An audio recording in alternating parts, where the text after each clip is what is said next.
నిజంగా తాత నువ్వు గొర్రెలను కాసినవా? గొర్రెలను మేపినావు నువ్వు?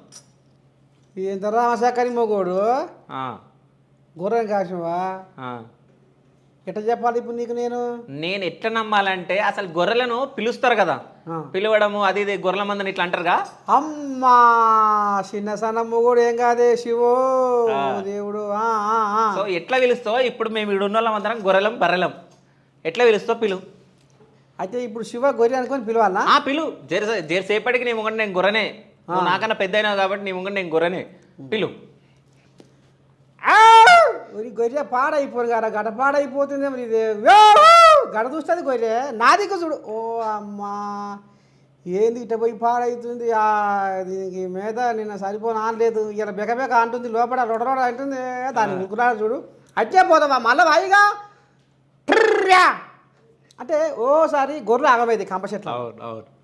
ఇట్లే ఇట్లా పోయినప్పుడు కంప చెట్లను అక్కడక్కడ ఎరిగిపోతాయి.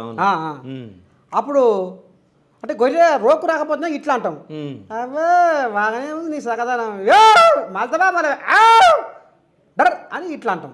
ఓకే. తర్వాత గొర్రె ఆగమైతే ఎట్లా రావాలి? ఎక్కడో వరుతుంది, చెట్లు సాటు ఉన్నాయి, దానికి గొర్రె అవుపడది. అప్పుడు ఎట్లా పిలవాలి?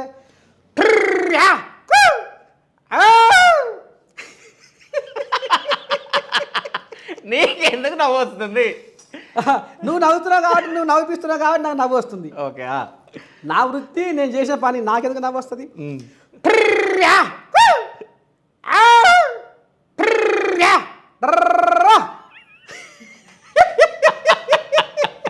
అంటే పిలిచిందా? పిలిచినావు, కరెక్టే పిలిచినావు. అంతేనా? అంతే అంతే. అంటే ఇది నీకు ఒరిజినల్ అనిపించిందా? అంటే కాదని నటించినావా? నీకేమో నాకు అనిపించింది, అట్లనే చేస్తుండే కదా నువ్వు. ఇదే